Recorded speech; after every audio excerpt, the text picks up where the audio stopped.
उम्मीद करता हूँ आप लोग स्वस्थ होंगे। पिछले कुछ दिनों से मैं और मेरा परिवार कोल्ड से, फीवर से इन्फेक्टेड था। लेकिन हाँ, कोई कोविड वगैरह का ऐसा कोई लक्षण नहीं था। और ज़रा ज़रा सी चीज़ पर आप लोग भी कोशिश कीजिए कि हॉस्पिटल ना जाइए, ढेर सारी एंटीबायोटिक्स और फालतू की दवाइयाँ मत खाइए। घर का जो भी खाना है साफ़ सुथरा वो खाना खाइए और भूखे कम रहिए, क्योंकि नवरात्रि भी चल रही है, रमज़ान भी चल रहे हैं। तो अगर जीवित रहेंगे और सच्चे दिल से इबादत करेंगे, पूजा प्रार्थना करेंगे, तो अगली साल फिर से आपको व्रत रहने का मौका मिलेगा। तो कोशिश कीजिए कि इस साल अपनी इम्यूनिटी का थोड़ा सा ध्यान दीजिए, अपने शरीर का थोड़ा सा ध्यान दीजिए। और लोगों को अवॉइड करने के बजाय अगर आप उनसे फ़िज़िकली नहीं भी मिलना चाहते हैं तो कोशिश करिए कि फ़ोन पर या एक डिस्टेंस बना करके उनसे बात ज़रूर करिए, क्योंकि फिर वो अकेला फील करेंगे। अगर उन्हें कोई ज़रूरत होगी वो आपको बता नहीं पाएंगे, तो उनके साथ और भी प्रॉब्लम खड़ी हो सकती है। तो आपके आसपास जो भी लोग रह रहे हैं मोहल्ले में, घर के आसपास, तो उन लोगों की ज़रूरतों को समझिए। अगर उन्हें कोई ज़रूरत है जो आप पूरी कर सकते हैं, वो छोटी मोटी ज़रूरतें हो सकती है, मास्क हो सकता है, सैनिटाइज़र हो सकता है, फ़र्स्ट एड हो सकती है, या फिर खाने पीने का सामान हो सकता है। तो अगर आप उनके लिए कर सकते हैं तो कोशिश कीजिए कि एक दूसरे की मदद करते रहिए। और एक चीज़ का ख़ास ख्याल रखिएगा, हालांकि लोग मान नहीं रहे हैं, अभी भी बहुत सारे लोग हैं जो पोलिंग बूथ पर जा कर के वोट दे रहे हैं। मुझे नहीं समझ में आ रहा वो ऐसा क्यों कर रहे हैं और उनको उनका लीडर क्या दे देता है। बट ठीक है, उनकी अपनी पर्सनल फ्रीडम और उनका अपना माइंड सेट है।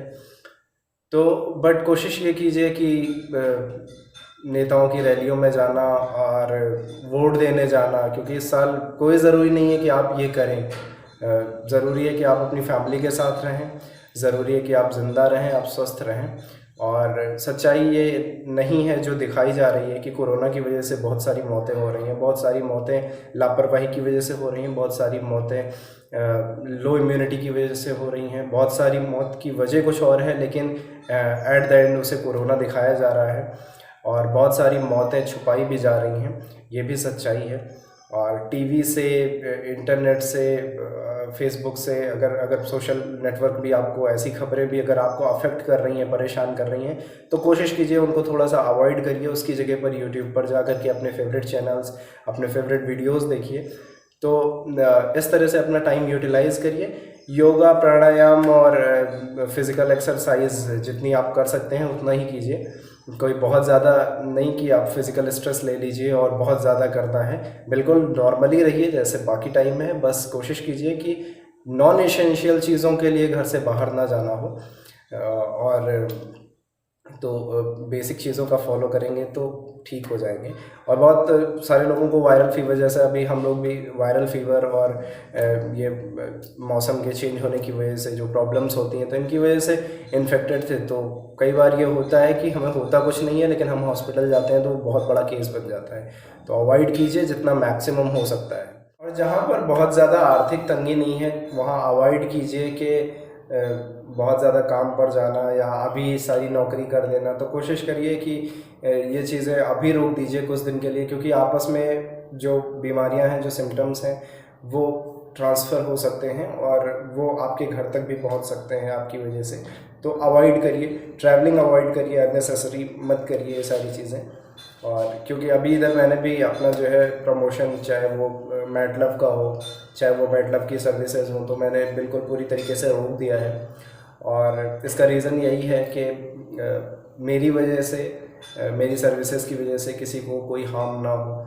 क्योंकि देखा जाए तो कुछ भी हाइजीनिक नहीं है, कुछ भी सेफ़ नहीं है। कितना भी आप सैनिटाइज़र यूज़ कर दो, कितना भी ग्लव्स यूज़ कर दो, अगर आप कोई चीज़ किसी तक पहुंचा रहे हो तो कहना बहुत मुश्किल है कि उसमें वायरस है कि नहीं है, वो चीज़ इन्फेक्ट करेगी या नहीं करेगी। तो कुछ भी हो सकता है। तो कोशिश करिए कि कांटेक्ट से, डायरेक्ट या इनडायरेक्ट कांटेक्ट से बिल्कुल दूर रहिए।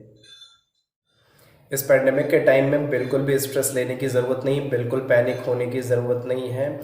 अगर आपके घर में भी सेम प्रॉब्लम है कि आपका पूरा परिवार भी फीवर से, दर्द से, कोल्ड से परेशान है, तो कोशिश कीजिए कि पैरासीटामॉल या फिर जो डॉक्टर की प्रिस्क्राइब्ड टैबलेट्स हैं उनका इस्तेमाल करिए।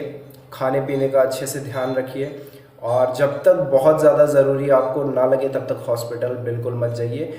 और अगर आपको लगता है कि मैं आपकी कोई भी हेल्प कर सकता हूँ मेंटल लेवल पर या फिर सपोर्ट कर सकता हूँ आपको, तो मुझे तुरंत कॉल करिए, मैसेज करिए, और मैं हमेशा आप लोगों के लिए अवेलेबल रहूँगा। मैं जिस तरीके से भी आपकी मदद कर सकता हूँ, जो भी एबिलिटी है, मैं उसके साथ आप लोगों के लिए हमेशा खड़ा रहूँगा। तो एक दूसरे का सपोर्ट करते रहना है, सोसाइटी में एक चेन बना करके रखनी है, बॉन्डिंग बना करके रखनी है। और उन सभी लोगों के लिए मेरी प्रार्थना है जो अभी बीमार हैं, वो सभी लोग जल्दी से जल्दी ठीक हो जाएं और अपने परिवार में वापस लौट आएं और हंसते खेलते रहें ऐसे ही। Best wishes.